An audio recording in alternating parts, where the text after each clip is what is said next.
Hi guys, today I'm here with my September and October wrap up. I had a really good reading month in September and read lots of books, and in October I didn't read as many and felt a bit disappointed with my reading month. So I smushed the 2 months together and I'm going to show you what I read over the last few months. It's been a very disjointed time because I've been working on my book and mentally I wasn't doing as well, which I talked about in my recent vlog that I did, so you can go and watch that to find out more about what's been going on with me. And I just haven't been doing as well as my reading. When I have been reading, I've been reading in short bursts and reading lots of books in a very short space of time and then not reading a lot the rest of the time. And so I feel a bit confused with my reading at the moment. I'm not sure really what I want to read and where I'm going with it, but I'm hoping that that will all sort itself out over the next few weeks and into next year, and hopefully I'll find my groove again with reading. So I'm going to start off by talking about some of my favourite books that I have read recently, and I've been really enjoying reading some of my Penguin Little Black classics. I find that if I'm not in the mood to read but still want to read something, then these are really good. You get so much out of them, they don't take a lot of time to read, and so I think that they're really good for kick-starting your reading and getting out of a reading slump. And the first one that I read was The Suffragettes, and this is a collection of pamphlets and essays and speeches that were part of the suffragist movement and also part of the anti-suffragist movement, and so you get a really good sense of what was going on at the time, and I learnt a lot from it. Because it's so short, it can only pack a certain amount in, but it has given me a taste to read more writing from around this period and to find out more about the suffragette movement, and that's something I'm really looking forward to finding out more about, especially as it's so important this year since it is 100 years since some women got the vote in Britain. I think it's really good as well for putting things in perspective, and there was so much going on politically at the time because this was a huge political movement, and I think that we can often feel quite bogged down in politics, especially now. There's so much going on in the world, but this did remind me that there's always been things like that going on and that we are not unique in our feelings. People in the past have felt that way too, being disheartened by the news but still fighting for what they believe in and fighting for what they believe is right and for the change that they want to see. And for that I really loved it and would really recommend this if you're looking for somewhere to start with finding out more about the suffragettes. The other one I read was Anthem for Doomed Youth by Wilfred Owen, which is a collection of his World War I poetry. I've never been a huge fan of war poetry, or I've told myself that I haven't been a huge fan of it, and really I think that's just because I've studied bits and I've enjoyed the things that I've studied, but I never delved deep enough into it. And once you really do delve deep into war poetry, then I think there's so much material there that is moving and incredibly well written and really does speak for the men that went off to fight and for the people that are left behind and couldn't fight, and it's something that I really do want to explore more now. So I have bought a collection of war poetry to read over the next few months. Next up, I'm going to talk to you about two of the best books that I have read all year, and I'm so excited that I read them. And the first one is Anne of Green Gables by L.M. Montgomery, which is just one of my all-time favourite books now. I fell head over heels in love with it. I can't believe how much I loved it, and Anne is one of my new favourite characters in literature. So for those of you who don't know, Anne of Green Gables is about a young girl called Anne who is an orphan, and at the start of the book she is adopted by a brother and sister called Matthew and Marilla and goes to live with them on Prince Edward Island in Canada. And Anne is very imaginative. Her imagination runs away with her and means that she gets into a lot of trouble, and she has this very endearing voice that I loved, and her characterisation in the book is perfect. You feel like she is your best friend as you're reading it, but also the kind of best friend who does annoy you at times, but in the most positive way possible. It was perfect to read in the autumn because of Ellen Montgomery's amazing descriptions of the setting of the island. but also because Anne talks a lot about the autumn, so I felt like now was the right time to read it. And I'm going to be reading the rest of the books in the series, and I'm very excited to do so. As I've been talking more about this as well, lots of you have recommended the adaptation to me, not just Anne with an E, which is on Netflix, but also the old adaptation too. So I'm going to be watching both of those, but I think I might read the books first. And then the other book that has become an all-time favourite now is Pages & Co by Anna James. And if you love Anne of Green Gables, then I think that you'll really enjoy this too, no matter how old you are, because although this is a children's book, there is a lot of crossover with it, and I loved it so much. It made me feel amazing, and I know that if I was still 9 or 10 years old, this would have become my favourite book. It's set in a bookshop called Pages & Co and follows Tilly, who finds out that she is a book wanderer, which means that characters can come out of the pages of books and she can see them, and then she can go into a book and live out the settings.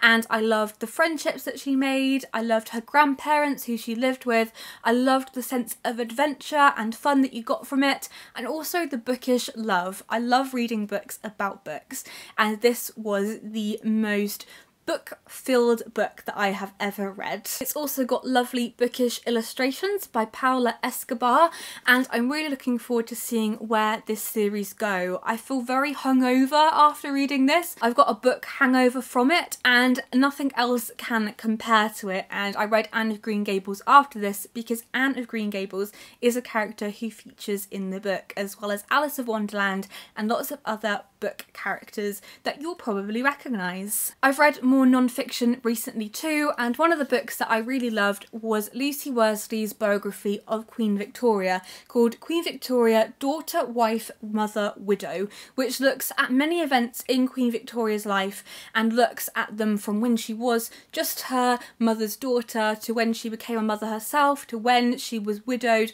and so on. And I really liked how this was structured and how you go from the start of Victoria's life right up to the end of her life, but you are looking at specific moments rather than it being a very heavy biography. And if you like Lucy Worsley's documentaries, I think you will really enjoy this because it's written in a very understandable tone like her documentaries are, but at the same time you get so much out of it, and I learnt a lot from it. Queen Victoria is my favourite, and so this was such a pleasurable read for me. When I was around 10, I created, for fun, a 20 PowerPoint slide presentation which I gave to my class, and they were all very bored by the end of it, but it was the most amazing thing I felt like I'd ever done in my life, and I was obsessed with Queen Victoria and all her children. And I feel like if you love Victorian literature but would like to brush up a bit on the context behind many of the books, this does offer a very interesting contextual background to some of the things that were going on at the time, whilst not completely comprehensive and not a very heavy guide, so you won't find out everything. It's good if you just want to get started with it and afterwards can progress onto something that is probably going to take you ages to read. On to some YA books now, and I was so excited when I received my copy of Heartstopper by Alice Oseman. This is a Kickstarter campaign that she ran, and the physical book was one of the rewards you got for supporting the Kickstarter campaign so that she could publish Heartstopper, which she also publishes online for free. I've loved the comic for such a long time. I love her characters Nick and Charlie, which I read about in Solitaire originally, and I'm such a big fan of Alice's books and just Alice in person, so it was so lovely to receive this and amazing to support the campaign. She did such amazing work with it and has put so much time and effort into running it, so it was great to read the physical copy of the book.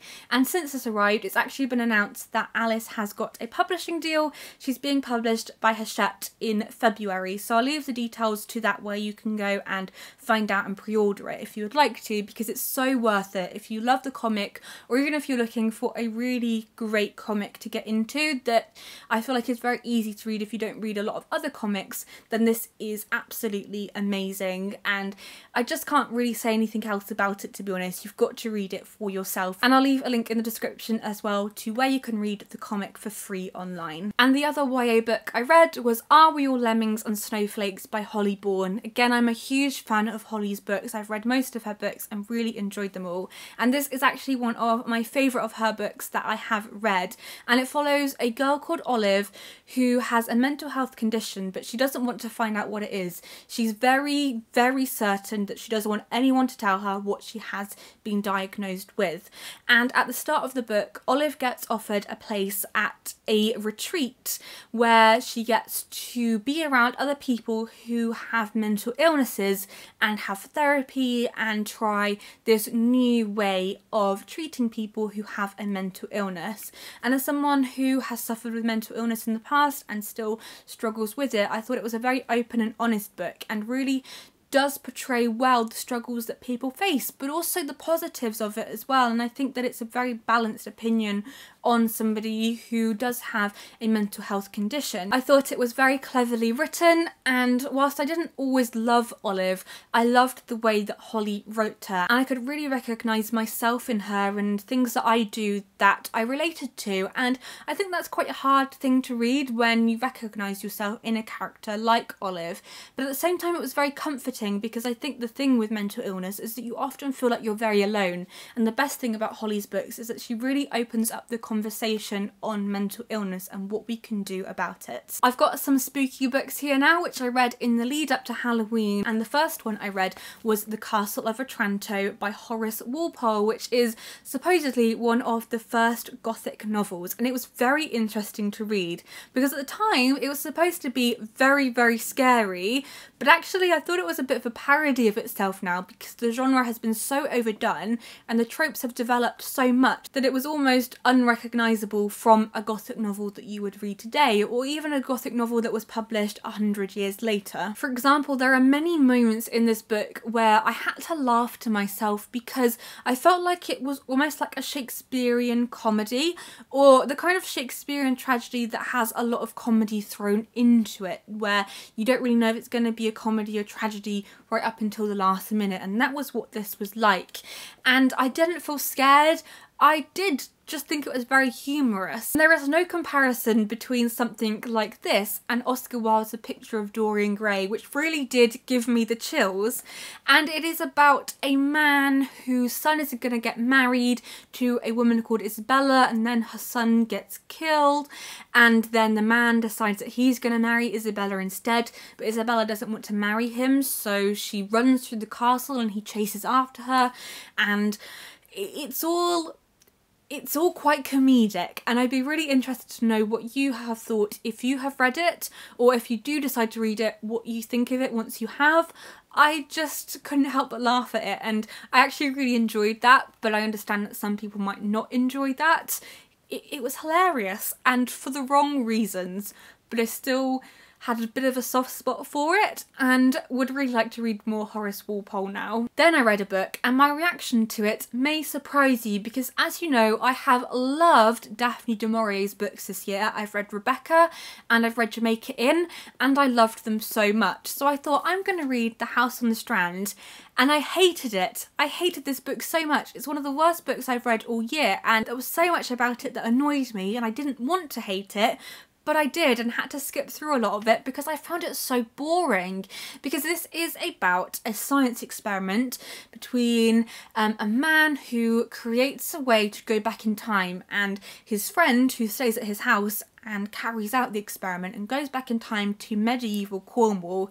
And it was the medieval Cornwall chapters that I had a problem with because I found them so mind-shatteringly boring that I did not care about any of the characters, couldn't really tell who any of them were, didn't really know what story was going on with that part of it, and I actually thought there was so much potential. I felt like the science parts were really intriguing.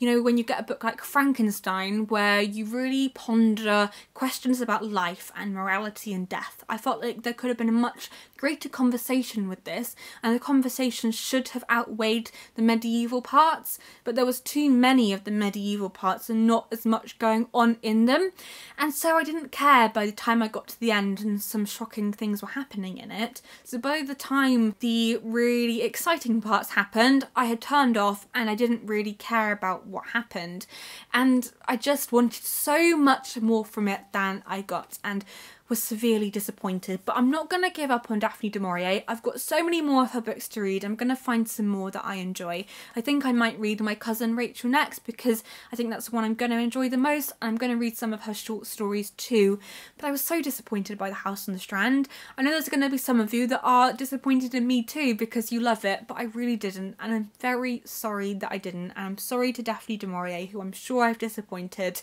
in not enjoying this.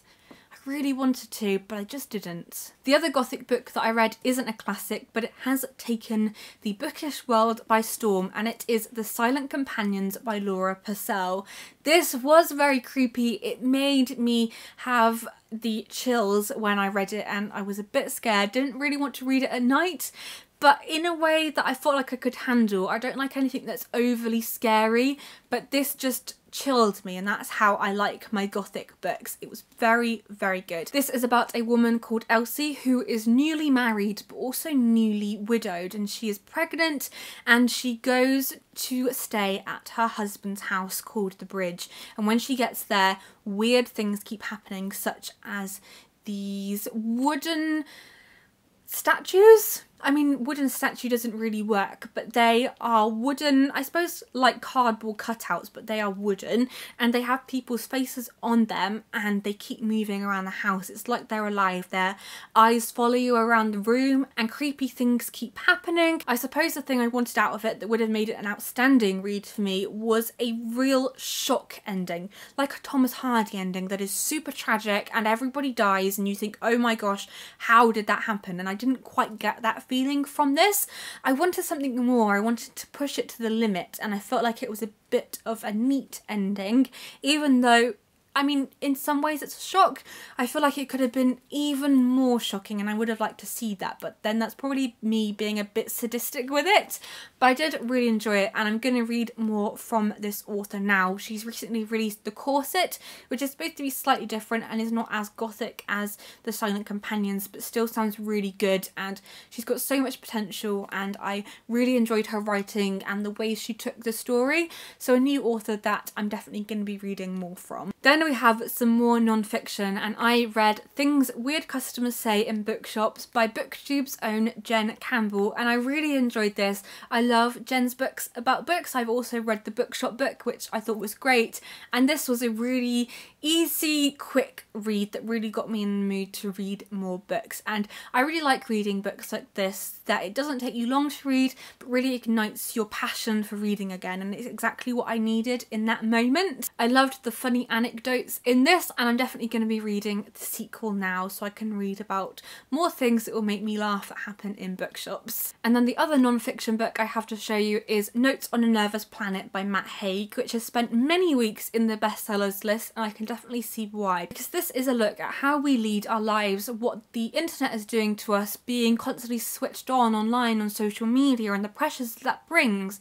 And there were so many things I could relate to in this, so many things that made me think about how I live and how I could change things about my life to make it better for myself.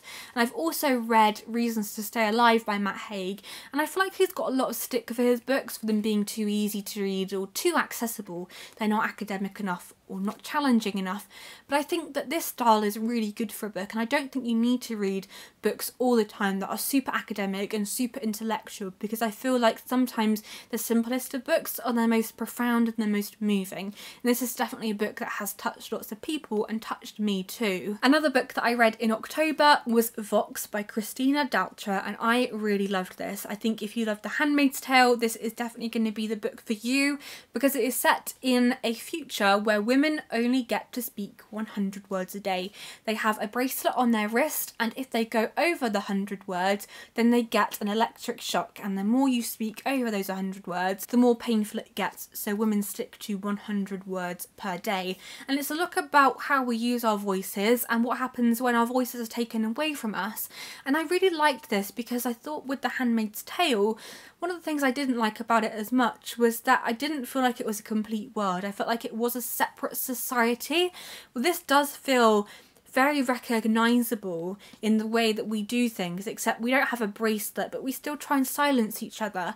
And I really like to look at a younger generation and how the changes made to older generations affect that. And when you've grown up with only being able to speak 100 words, how does that affect your development and how does that change you? And I liked the completeness of that, looking at different generations and different genders, where I felt with The Handmaid's Tale, you're focusing on one character, and I felt like this was a lot more rounded in terms of the world. This reminded me a lot of the dystopian books that were popular in YA a few years ago, which have been phased out slowly, but it's really nice to read something again now that there hasn't been an influx of books like this. I think we will start to see more books like this crop up with the Me Too movement, and now that Handmaid's Tale has been such a success, because I think conversations that this book bring about are really important to have, and it really did get me thinking. And I really love books that make me think about the world around you, not just the world that is in the book, and this certainly got me thinking. One of my favourite modern poets is Kate Tempest, and I read her recent collection, which is called Running Upon the Wires, and I loved this. It was a lot more personal than her last collection, which told a story, and this one told a story about relationships, but I felt like it was very close. You felt quite intimate as you were reading it, and many of the poems are intimate. I'm amazed by her style. It's so accessible, but tells so much within her words, and that's what I love about it. And it's another one that I think you have to read for yourself to fully appreciate it. I can sit here and talk about it all day, but I think that you should read it to find out more about it for yourself. Then I read Sea Prayer by Khaled Hosseini, which is illustrated by Dan Williams, which is a very quick book, but really did make me think. And this is about the refugee crisis, told through, I think this is more a long poem. I feel like this is kind of a narrative poem because the style is very poetic and told through illustrations as well. I don't actually want to talk about this too much because it is another book that you should read for yourself, but also because I feel like this is such a personal book in your reaction to it, and everybody will react differently to it. And I think the danger in talking about this too much is that you talk so much that it doesn't mean anything anymore. And I want a book like this, I want you to read it and feel something for it. I want you to go into it with open eyes, not hearing what I think about it, but I want you to read it and focus on what you think about it and what you think about the words. Because even if you don't like the way that the story is told, it's still a very important story that deserves to be told and deserves to be heard.